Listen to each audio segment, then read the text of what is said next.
Here's a 60 by 40 Barndo that me and my family are currently building in northern Idaho.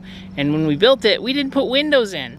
You might say, why did you not put windows in? Are you crazy? And maybe we are, but let me tell you why we did this. It was for a specific reason, and it actually probably helped us quite a bit here. I'm gonna explain why. So if this is your first time here, welcome, and if you're back again, welcome back, nice to see you. Let's talk about windows, because we didn't put windows on this when we built it. So every step of the build of our property has been so that we could incrementally improve the property and then get to the next step of our build. I think that's probably a little bit repetitive, but here's what I mean. So we bought the property in actually August of 2020. We moved on to the property in December. The goal was to get so that we didn't have to pay extra space rent for the RV here. We just could get basically as cheap and as close to the property as possible, as quickly as possible. When we were initially developing and grading the land, we were at a RV site that was about an hour away. And so that was a ton of additional travel.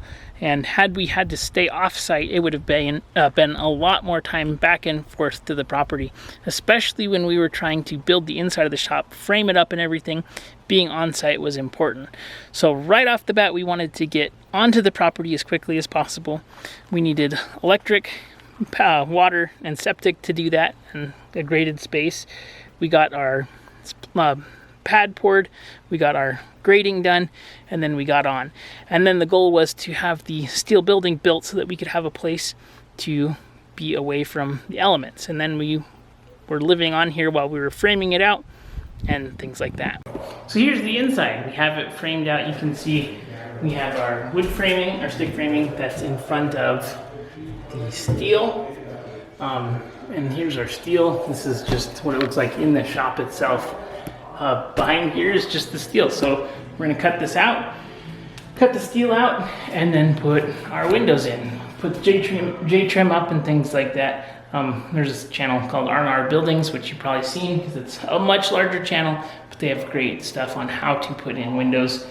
But this is what it looks like on the inside. Downstairs, we did actually just drywall all the way over the windowsill so that it looked more finished, because obviously we wanted to have a finished look downstairs. So then, building this structure, we wanted the structure up so that we could have the kids play inside of it during winter time and then build as we went. Now, I just made a video recently about how we designed the plans for this. The other benefit of having a steel building is that all of the exterior structure is supported just by the steel. So the internal shell is pretty darn easy to build out. There's no structural dependence on the internal structure for the roof and things like that. And so it gave us the ability to do, I think, a really good job in doing our own plans and then building the shop inside, the house inside the shop. So once we had the shop up, we started framing and doing drywall and flooring and things like that. It became clear that this was gonna take longer than we expected. So what did we do? We actually went and finished the bottom half of the house. So we finished the bottom floor and then moved into the house. And we didn't winterproof or weatherize our RV by putting on a skirt and things like with the first year. So our first winter, and by the way, I made a video about what it's like to live full-time in an RV while you're building. Check that out if you're interested.